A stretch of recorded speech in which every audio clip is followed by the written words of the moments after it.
Bom dia a todos. Obrigado pela presença, pelo convite de estar aqui no dia de hoje do Instituto de Pesquisas da Civilização Yokô. Obrigado a toda a organização e aos senhoras e senhores presentes.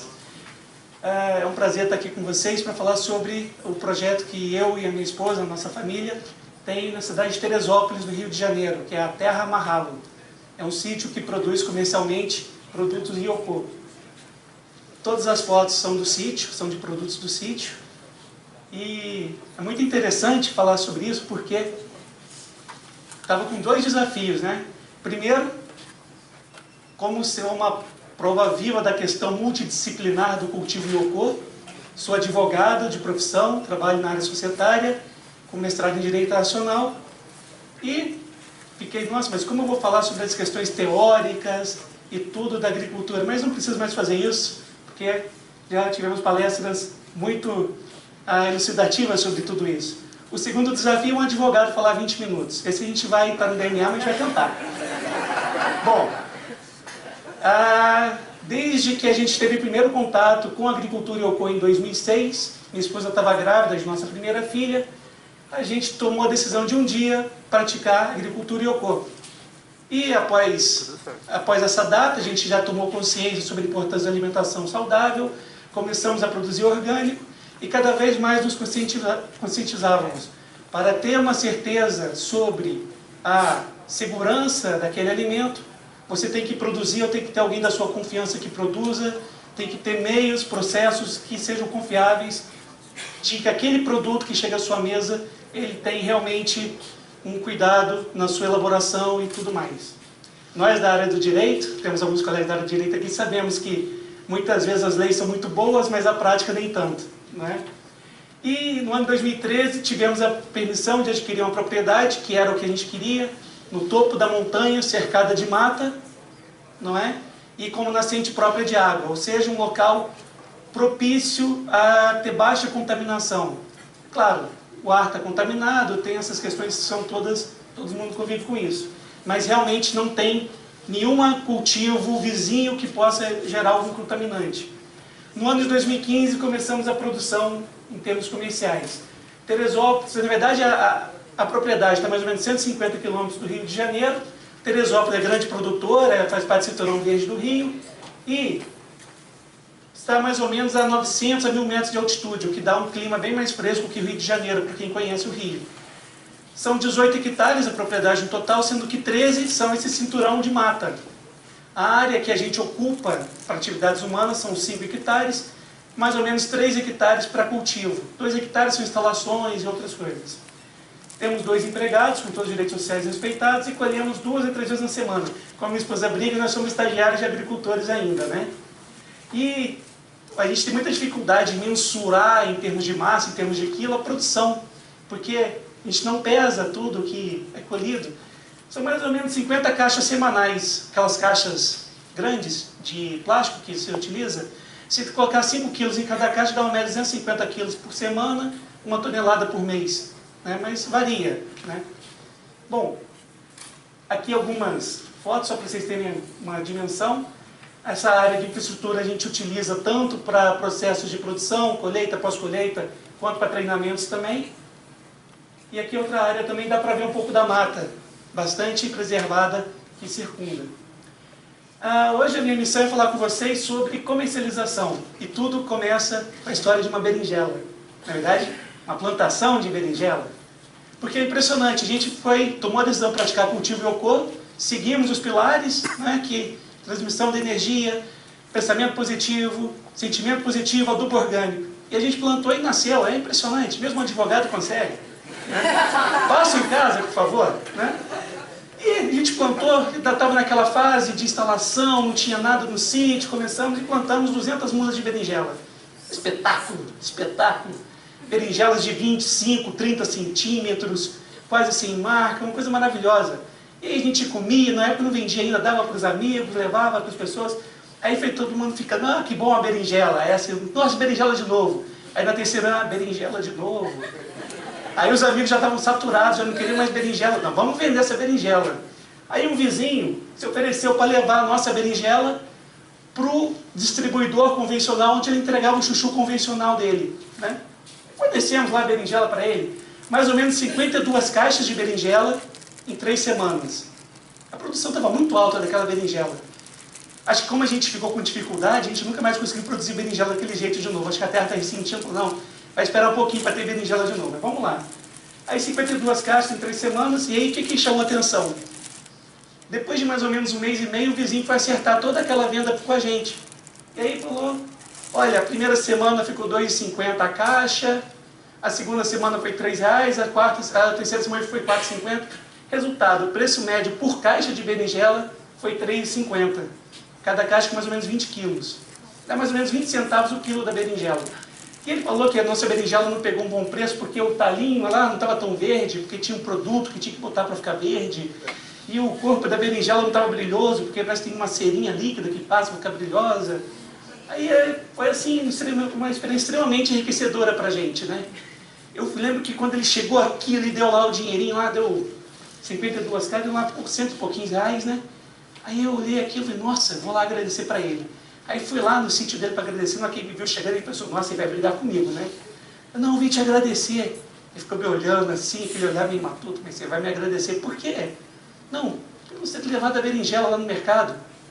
Ele não sabia, né, meu? Foi uma experiência enriquecedora, porque a gente viu o seguinte, para a gente conseguir tornar o sítio sustentável, a terra amarrada sustentável, teríamos que produzir, colher, transportar e entregar no consumidor final.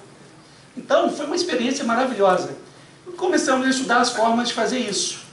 Bom, a primeira coisa que a gente viu é que a gente teria que, como não tem o cultivo de Yoko, hoje, dentro da legislação brasileira, se encaixa como cultivo orgânico. Que o cultivo orgânico, como já foi falado, o professor Cavani, tem uma série de práticas de agricultura que são abrangidas pelo certificado. A gente optou pelo sistema participativo, porque, como dissemos, somos estagiários de agricultores, precisávamos ter contato com outros agricultores para poder aprender. Talvez agora estejamos no ponto trainee, mas ainda não sei. E aí nos associamos à ATE, Associação Agroecológica de Teresópolis. Um ponto muito interessante, tocando no assunto das pragas, né? Na agricultura a gente fala que não tem praga, tem demonstração do desequilíbrio, porque a terra é o principal, o solo é o principal. Se o solo estiver bem, como Ana Primavera diz, o solo está bem, a planta está bem. Então, quando vem alguma coisa ali, para manifestar ali na planta que está furadinha, alguma coisa, o problema está no solo. E foi interessante que, quando teve a visita de vistoria, de certificação, né, perguntaram lá, controle de pragas, o que você usa? Nada.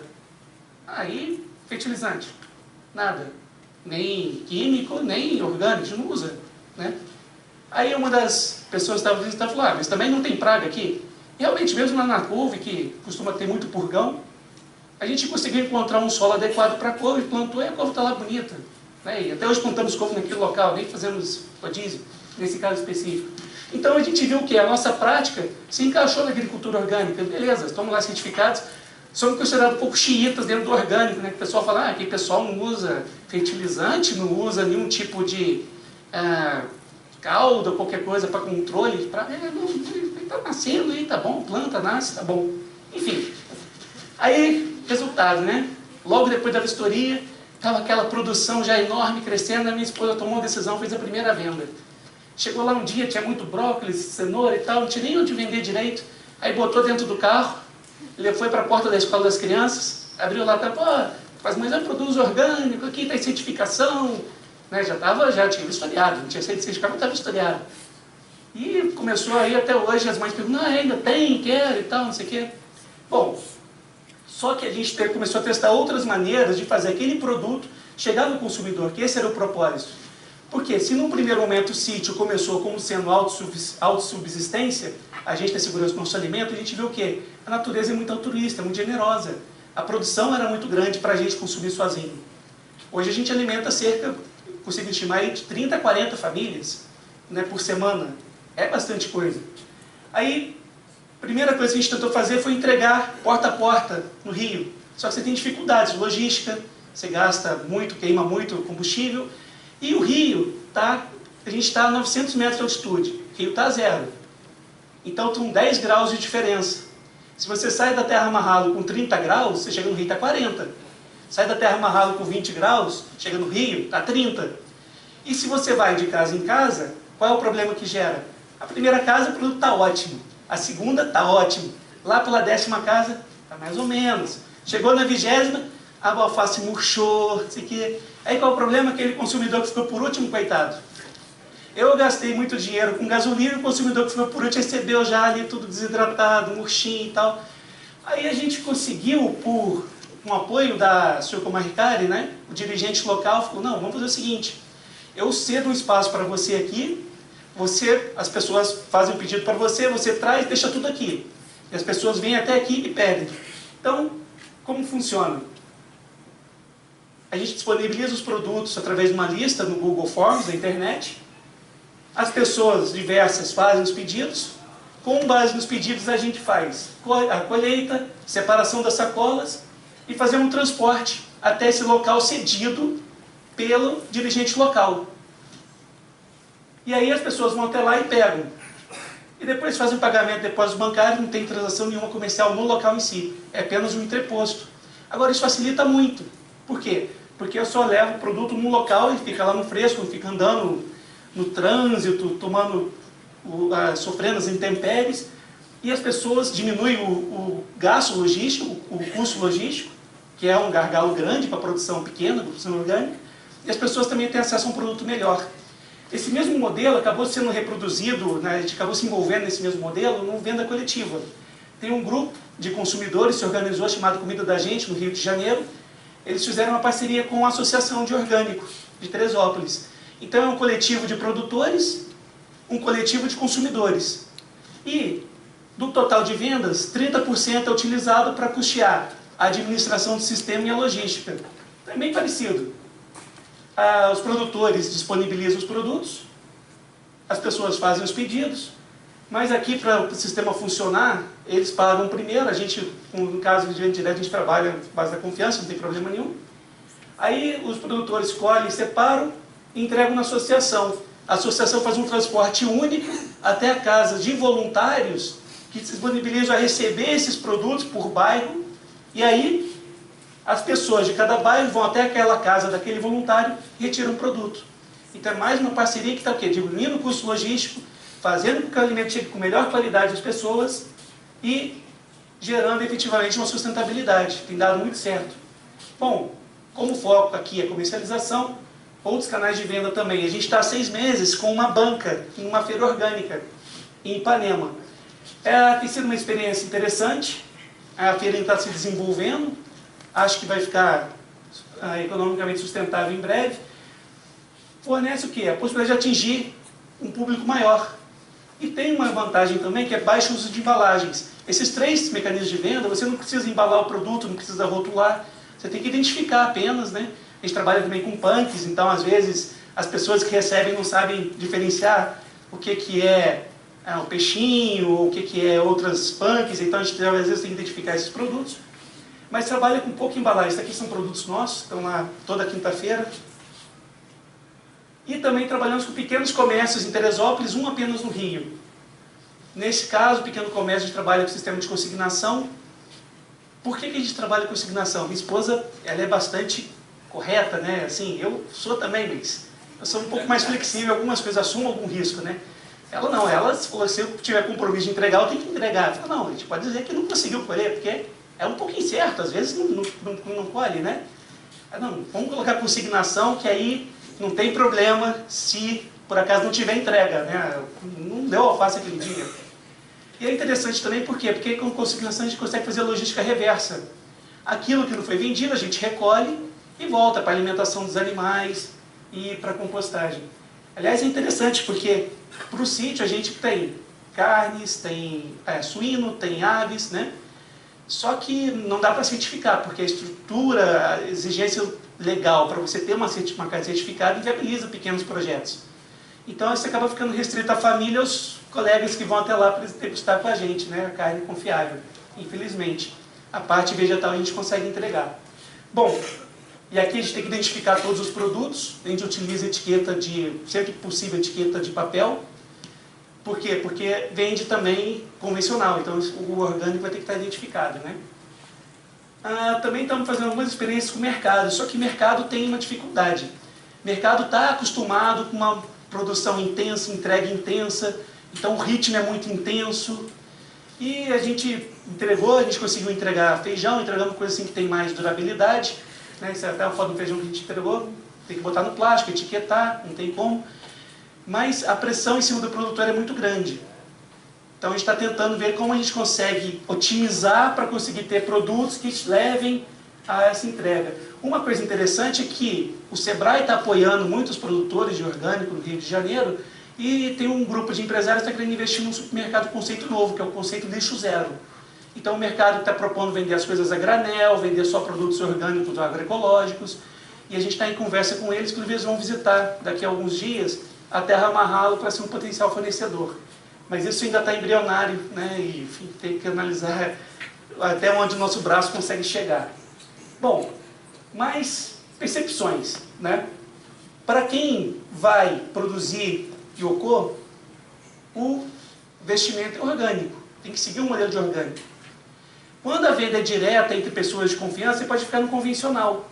Só que seu público fica mais restrito, porque são as pessoas que te conhecem. Se você vai vender para pessoas que não te conhecem, você precisa ter algo que demonstre, que te dê aquela credibilidade. E a credibilidade é a certificação. Esse é o primeiro ponto. Outro ponto, o orgânico, ou o agroecológico, ou qualquer tipo de alimento puro, ainda sofre muito pela questão logística. Toda a logística de distribuição de alimentos é voltada para o convencional. A gente não tem mecanismos para distribuir esses alimentos que não sejam, utilizados pelo convencional e poderiam ser usados pelo orgânico. E como são pequenos agricultores, como foi falado já aqui hoje pelo professor Mangabeira, o que acontece?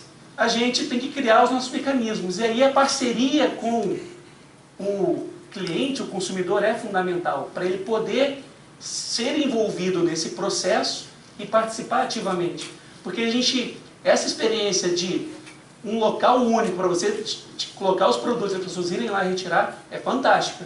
É o que mais funciona. Quanto à qualidade dos produtos, os feedbacks são muito positivos, graças a Deus. Todos elogiam bastante, né? Até uma vez produzi um tomate, um amigo comeu, né? Nossa, me lembro o tomate da minha infância, quando eu morava no interior, na roça, há muito tempo que eu comi um tomate desse. Realmente, isso é fantástico. Agora, o que eu queria comentar com vocês aqui nessa parte final já, necessidade de engajamento dos consumidores, né? E consumidor é uma palavra que, quando foi incorporada pelo direito na década de 90, com a defesa do consumidor, né? Ela trouxe uma evolução muito grande no sentido de proteger aquela ponta da relação comercial que tem menos garantias, chamado hipossuficiente, né? Perto daquele fornecedor grande e tudo mais. Só que, hoje em dia, a nossa experiência mostra que o consumidor está sendo um conceito um pouco pequeno, né? Um pouco limitado para essa relação que é necessária para o alimento seguro. Por quê? Porque o consumidor é aquela coisa, estou pagando, quero receber. E para a alimentação segura, para o alimento seguro, não pode ser assim, pessoal. Então a gente está trabalhando muito questão de formação de pessoa, que é um objetivo também da Terra Mahalo. Então a gente busca sempre, uma vez por mês, a Terra Mahalo recebe atividades de praticantes da açúcar maricada, principalmente, mas também de não praticantes. E a gente sempre busca fazer uma conscientização sobre o benefício do alimento puro. Em primeiro lugar, muita gente ainda não tem consciência do risco do alimento contaminado com agrotóxico. Isso é verdade. Não tem consciência. Colegas meus, inclusive, né, com formação nível superior, pós-graduação e tudo mais. Outra coisa, a gente sempre tenta promover experiências com relação a quê? A quantidade dos alimentos. Nem sempre a gente vai ter aquela quantidade necessária para atender todo mundo. Tem algumas pessoas aqui que são, né, clientes assíduos da Terra Mahalo, e eles sabem, às vezes, a gente escolheu lá, naquela segunda-feira, 30 brócolis, teve 35 pedidos, desculpa, 5, ficaram 100. Né? Acontece isso às vezes, né? Outra coisa também, aparência. Por quê? Como é um cultivo sem nenhum tipo de interferência mais drástica na atuação da planta, às vezes vai ter o maior, o menor, às vezes a couve vai ter um buraquinho, né? Foi comidinho e tudo mais. Às vezes vai uma largatinha, por mais que a gente limpe, às vezes vai. E aí a aparência é uma coisa que a pessoa tem que estar também se reacostumando, que não vai ter padronizado. A berinjela não vai estar com talinho verde, a gente não vai botar nenhuma cera líquida para ficar brilhosa. Desculpa, não vamos fazer isso. Então vocês vão ter que se acostumar. Sazonalidade também.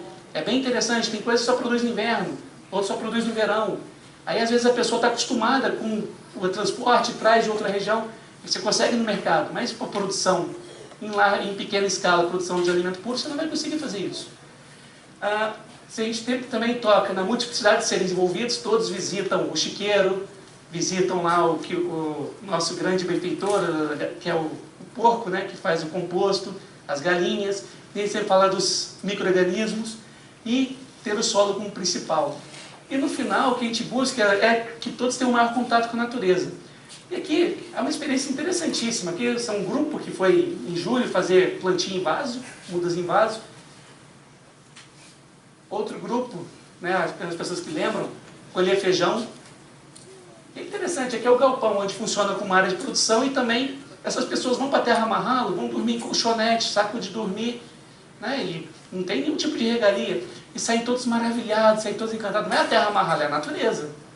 A natureza é tão altruísta, tão generosa, que mesmo se a gente não consegue oferecer as melhores condições, não é um hotel fazenda, mas todos saem maravilhados, encantados, né?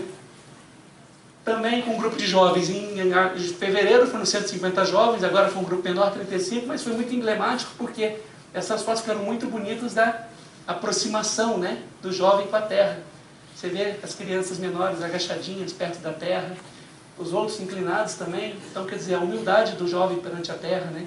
Eu acho que esse papel de formação, para a gente ampliar um pouco esse conceito de consumidor, sair daquela hipossuficiência que valorizar o dinheiro dele apenas, mas para quê? Para ele ter uma participação. O mais importante é, para produzir um alimento, o agricultor faz muito esforço, a terra faz muito esforço, o micro-organismo da terra faz muito esforço. É necessário também que aquela pessoa que vai se alimentar também faça algum esforço. Isso é muito importante, a gente tem que tentar cultivar isso. Bom, e os principais frutos que colhemos são algumas amostras aqui, né? Uma amiga nossa que toda semana adquire os produtos, ela fala que o filho dela de 10 anos, quando come uma cenoura da terra amarrá-lo, percebe a diferença em relação, por exemplo, às vezes a gente não tem cenoura, né? Agora essa semana, por exemplo, não vai ter cenoura, desculpa. Não vai ter cenoura. E aí ela compra na feira de orgânico, do orgânico tradicional, e o filho sente a diferença. Não é do convencional, é do orgânico. Né? Por quê? Porque parece que é diferente. Não sei, o planto nasce, eu não sei dizer. Aí os profissionais da área podem dizer isso. Né? A outra também é interessante, né?